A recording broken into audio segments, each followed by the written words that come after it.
E aí, galera inteligente dessa internet, aqui é a Milena Faria Fintori, você tá na minha playlist de Brado Mudo, onde eu narro capítulo por capítulo do meu romance histórico, da minha novel sáfica, escrito em 2018, onde a gente acompanhou o desenrolar, sim, acompanhou no passado porque estamos na reta final. Caso você tenha caído de paraquedas nesse vídeo, já dá uma olhada desde o primeiro vídeo da playlist. Eu tô narrando sempre aqui a história de amor, se é que a gente pode chamar assim, entre filha de capitão Donatário, na época que o Brasil era colônia do reino português, numa capitania hereditária do Nordeste, e sua escrava barra dama de companhia. E você que tem visto, muito obrigada pelo apoio, já deixa seu like, já se inscreva no canal, porque a gente acabou de bater 5.000 inscritos, muito obrigada por vocês estarem sempre aqui me acompanhando nesse projeto que é o mais tímido do canal, é o que tem menos visualização, mas é o que me deixa mais feliz. Vamos lá então, a gente está no capítulo 33, últimas páginas, capítulo 33 de Brado Mudo, vamos começar a leitura. Havia dor. Eu tive dor. Ou ela me teve. Tive verdadeiramente um amor, todo ele. Tão completamente que o absoluto havia se perdido em seu próprio significado depois de nós. Eu preferia morrer no dia seguinte a viver mais 1000 anos sem tê-la. Não tenho tempo para falar, senhora. Candelária reprimiu-me antes mesmo que eu pudesse dizer algo, claramente insatisfeita com minha presença. Olhei para as escravas à nossa volta, o barulho do rio impedindo-me de ouvi-la com clareza, o cheiro forte de mato. Devo prender o cavalo em alguma árvore, senhora? O escravo perguntou-me de cabeça baixa, segurando o animal pela rédea. Agora eu saía sempre acompanhada do pobre rapaz, que corria a pé junto a mim. Segundo Nana, ele cuidaria de mim quando ela não estivesse por perto, como se realmente acreditasse que eu fosse tola o bastante para crer que ela não estivesse ordenado, que tornasse inviável qualquer desatino que eu ousasse cometer. Não, sua senhora não ficará.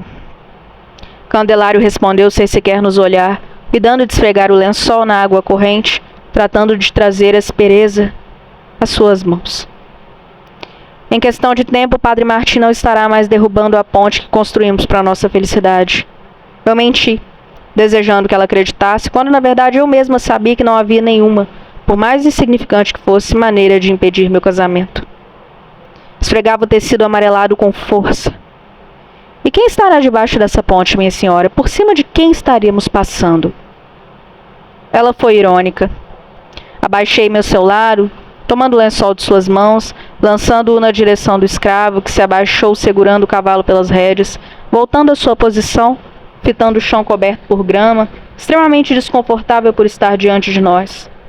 Qualquer um que ficasse à nossa volta por 7 instantes saberia. Nós não. Justiça será feita por aquele que tem direito.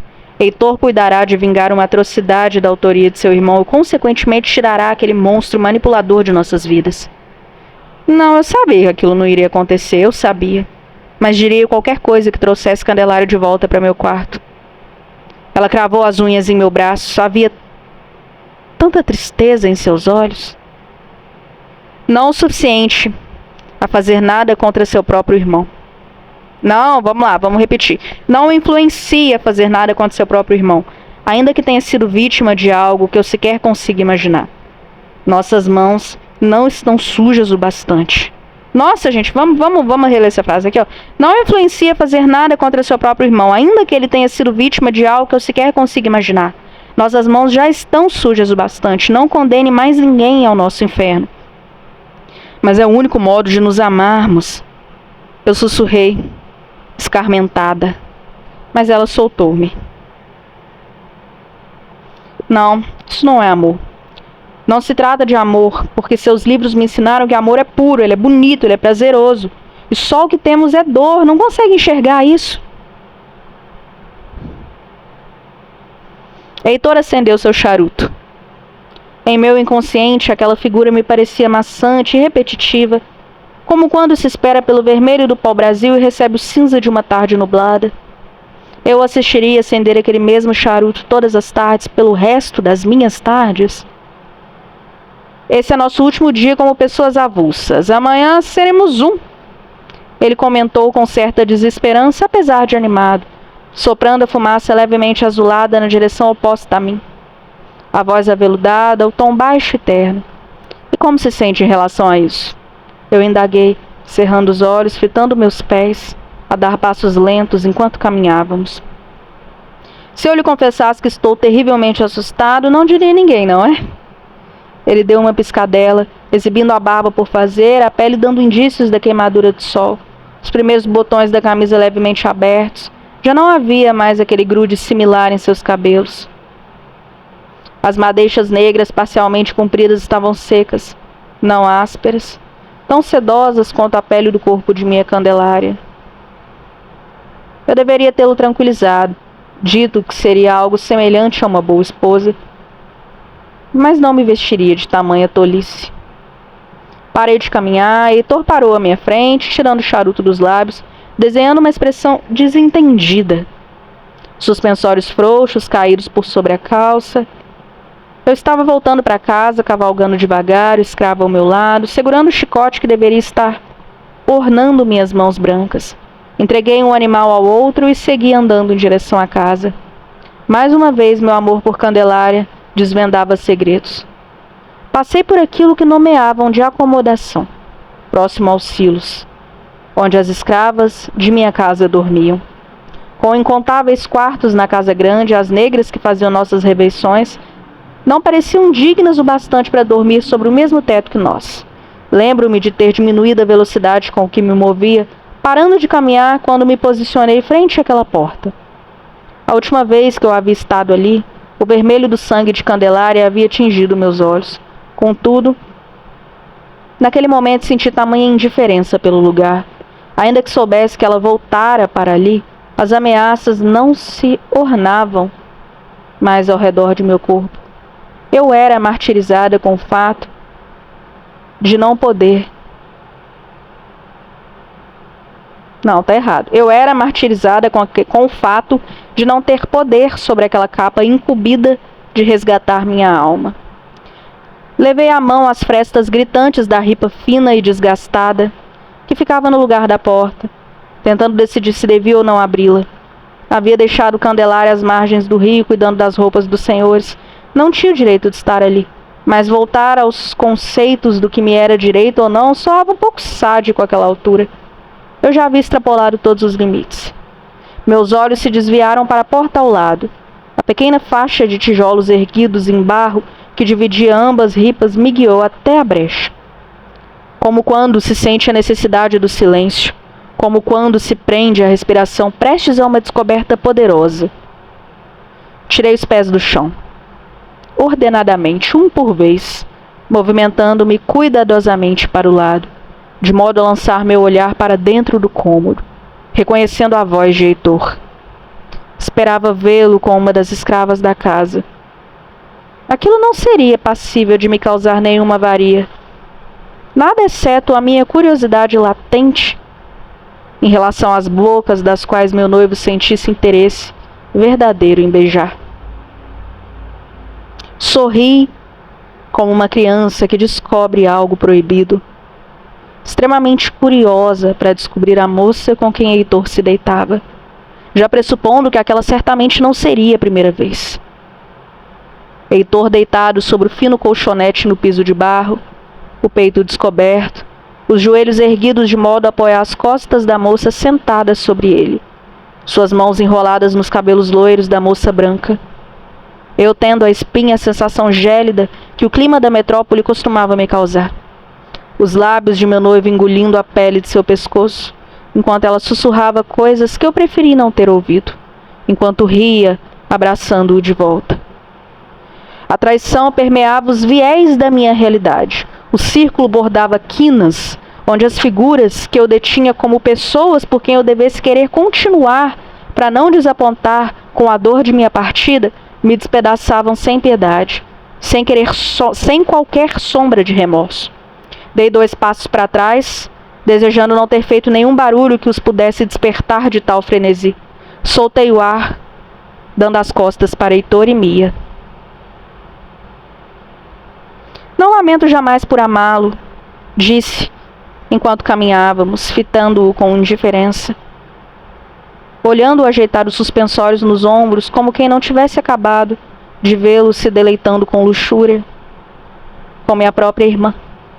Porque Mia era minha irmã, era a irmã que a vida havia me dado. No momento da traição, de modo a evidenciar a dor, babás se tornam mães e primas irmãs. À medida que a vítima se transforma cada vez mais em uma ovelha tosqueada pelo pastor, por quem aceitou ser doutrinada.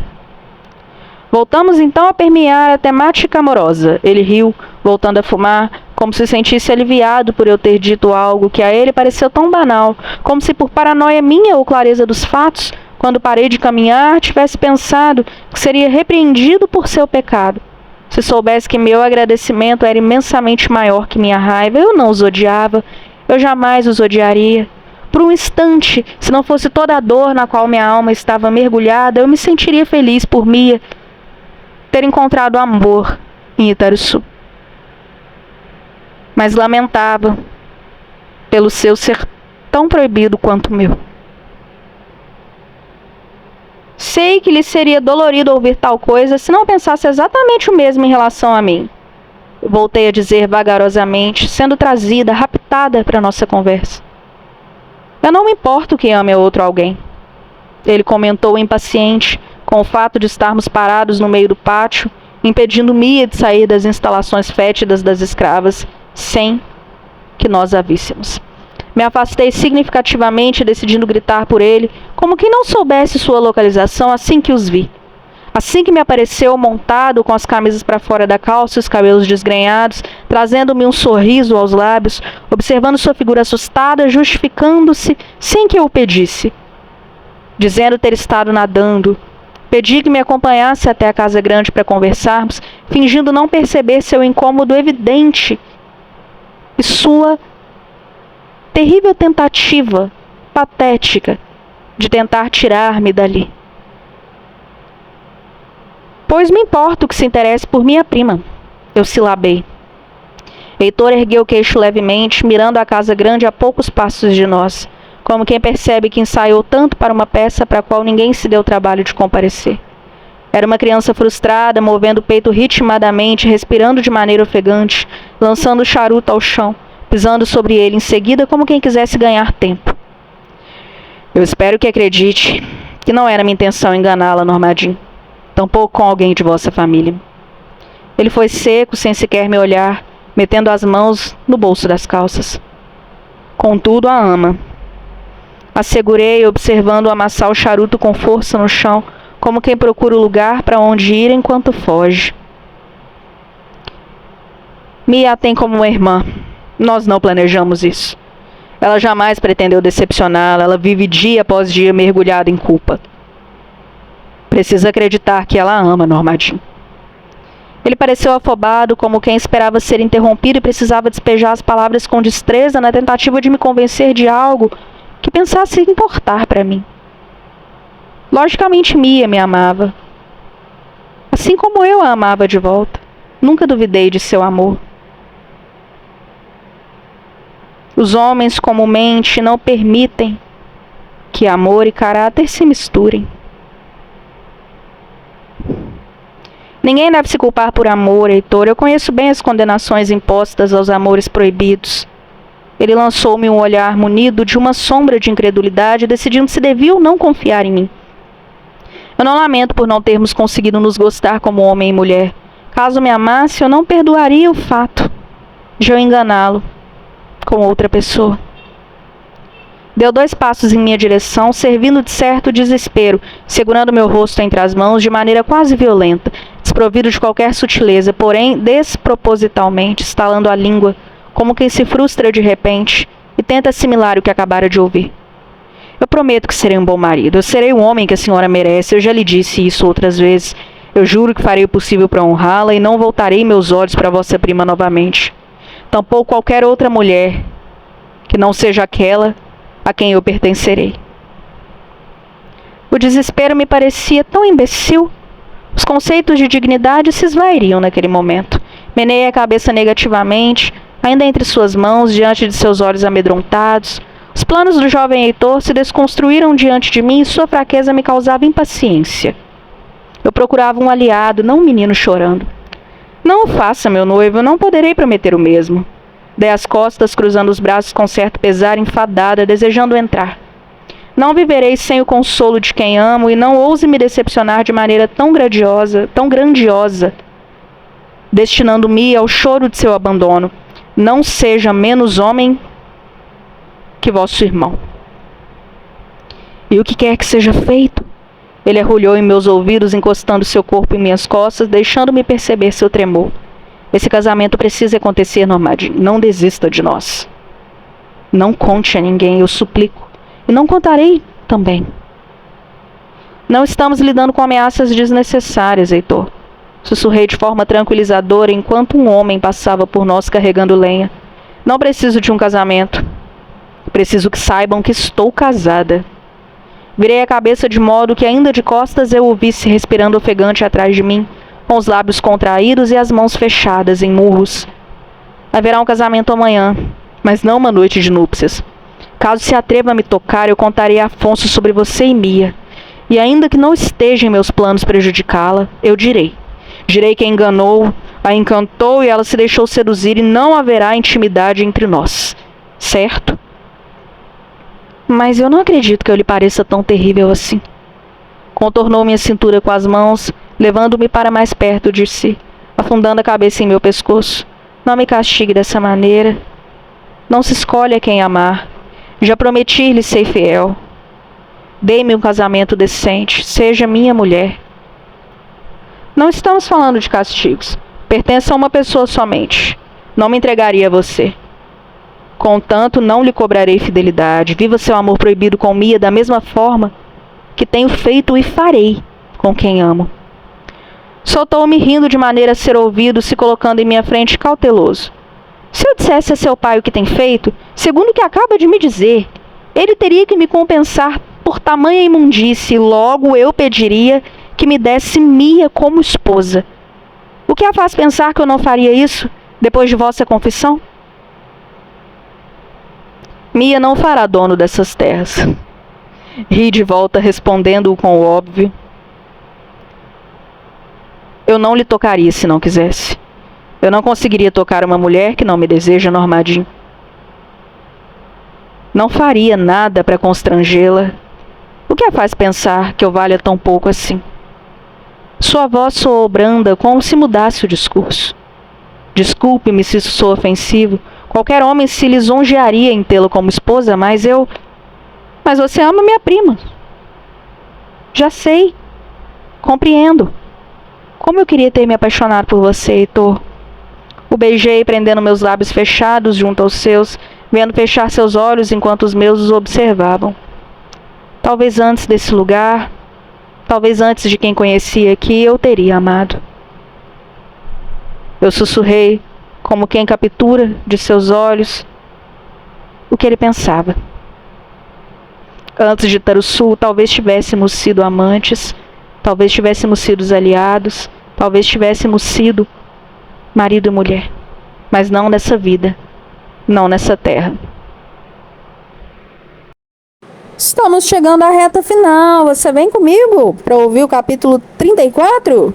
Últimas páginas. Já deixa aqui nos comentários o que você tem achado dessa história. Beijos!